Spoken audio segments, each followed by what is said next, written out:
In this video, we're gonna focus on rotational motion. Before we solve a question here, let's define what rotational motion is. Please write. A rotational motion is a circular motion at a fixed point. A rotational motion is a circular motion at a fixed point. For a circular motion, that is, for a circular motion, this circular motion to be considered as a rotational motion, we have two conditions.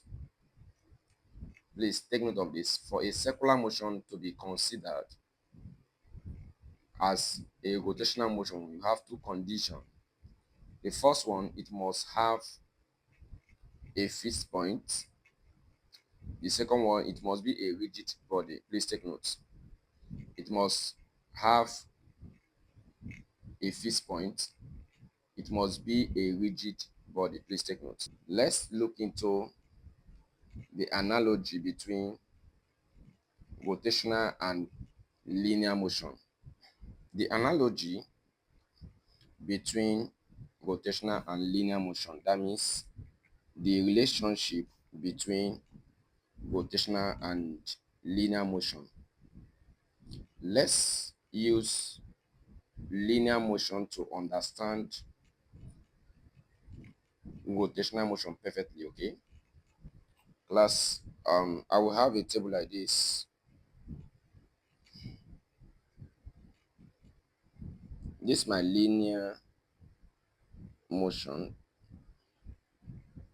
This is my rotational motion, okay? In linear, for velocity, we use v or small letter u. We use v or u to represent velocity. Please take note. In rotational, we call it angular velocity.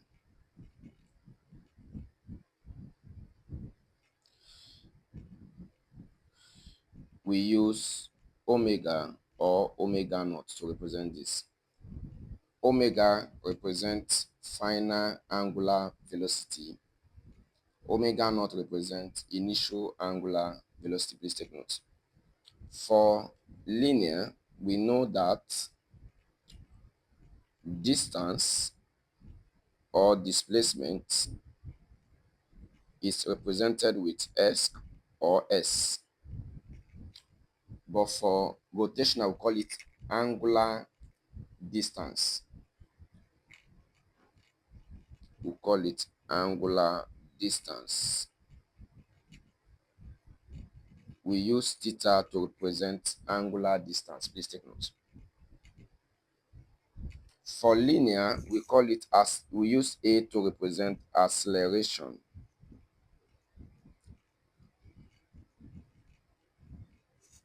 For linear, we call it angular acceleration. Please take note. We use alpha to represent this, okay? For linear, we use m to represent mass. For rotational, we call it moment.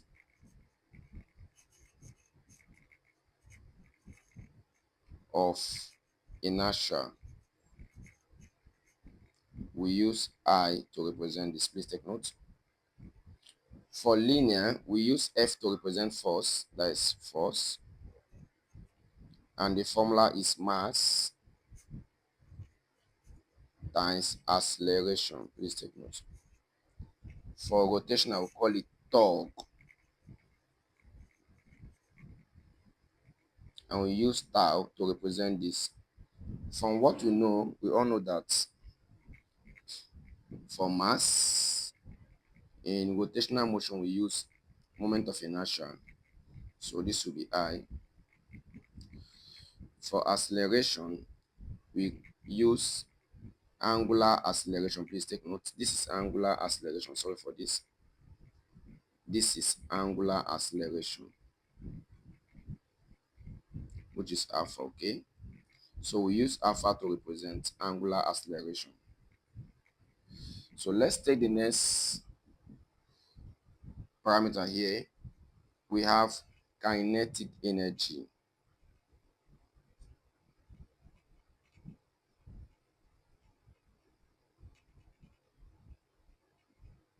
And the formula is half mv squared. In rotational motion, we call it rotational kinetic energy. Please take note. That is rotational kinetic energy. Okay.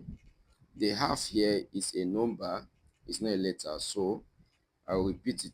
I'll repeat the same here in rotational. That is 1/2. This m here is a letter. That means there's a letter to m, to mass. This m here represents mass, and there's a letter to mass in terms of rotational motion, and that letter is I, and that letter is I. This v here is velocity. In terms of rotational, we don't use v to represent velocity, and we don't call it velocity, we call it angular velocity, and we use omega to represent that. Please take note. That's, if you look into this formula here, the v is squared. It means that this omega will be squared. Please take note. The next one is linear momentum. Linear momentum, and we use p to represent this. The formula is mass times velocity. In terms of circular, we call it angular momentum. We use L to represent this, and from the analogy here, remember, mass is I, that is moment of inertia. V is, in terms of rotational, is omega. Have this as omega. So the next thing here is power. Power here is the same as force times velocity. So we'll call it rotational power. Please take note. Will be torque. Remember, F force is torque, V is omega. So class, these are the formulas in terms of rotational motion. That is using the parameters of linear motion to write the formula for rotation. Okay. Before we solve a question here on rotational motion, let's look into one of the important parameters in rotational motion. One of the important parameters we calculate in rotational motion is moment of inertia. Let's consider moment of inertia for a rotational motion. Okay, of inertia for a rotational motion. To consider moment of inertia for a rotational motion, to consider question on moment of inertia, we need to know the shape. Let's consider the first shape here. Please write moment of inertia for a circle. Moment of inertia for a circle. Let's take a note here before we solve the question here. Please write moment of inertia for a circle can be expressed as I equal to m r squared, where the m here is representing mass, where the arrow here represents radius of gyration. Please take note. From this particular formula here, we can easily represent the unit. The unit of mass is kg. The unit of radius here is meter, and the result of this arrow here is squared. So I will square the unit also, which is squared here. So the unit of moment of inertia here is kg meter squared. Sometimes we might be given a particular question, and in that question, the shape, whenever the shape is not specific, we use the moment of inertia for a circle. Please take note. Let's consider a question here, please. Let's consider question 1 here. They said, find the moment of inertia about this axis for a system of particles with masses 2 kg, 4 kg, 6 kg, and 8 kg each at the distance of 1 meter, 2 meters, 3 meters, and 4 meters, respectively, from an axis. Class, we are asked to find the moment of inertia, and whenever you are given any equation and you are asked to find the moment of inertia, the first thing to do is to know the shape. If you look into this question here, there's no specific shape given to us here.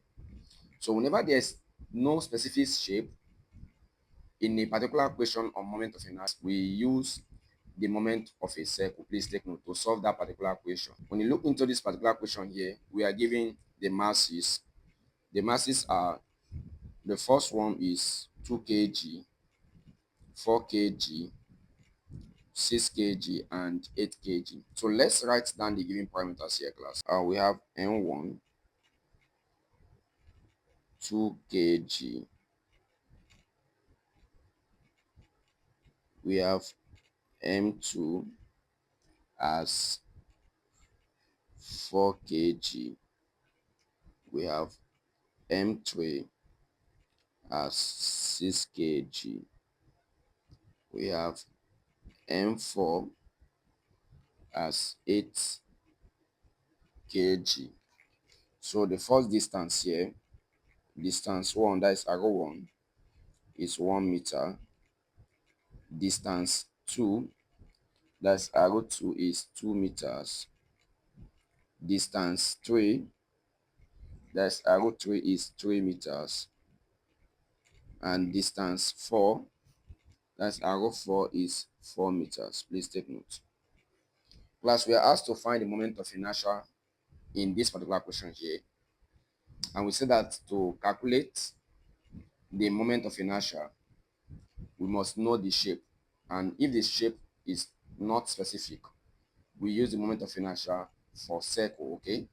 Now, the formula for moment of inertia for circle here is I is equal to plus N arrow squared. But if you look into this particular question here, we have more than one N. So expressing this formula in terms of more masses here, I will have this to be M1 of arrow square 1 plus M2 arrow square 2 plus M3 arrow square 3 plus M4 arrow square 4.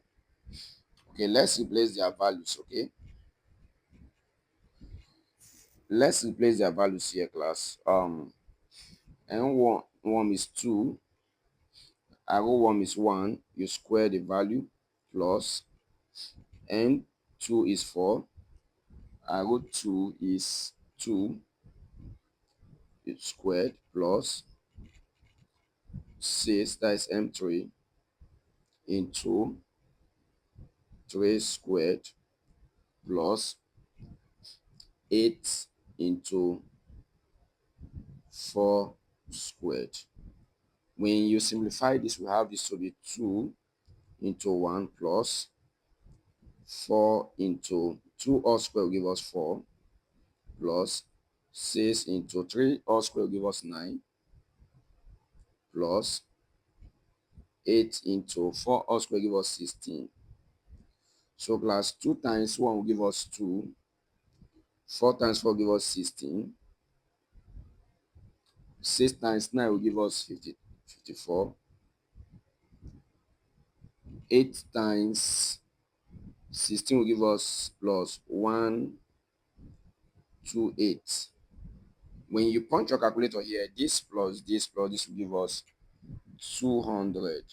The unit of moment of inertia is kg meter squared. Class, this is my answer here.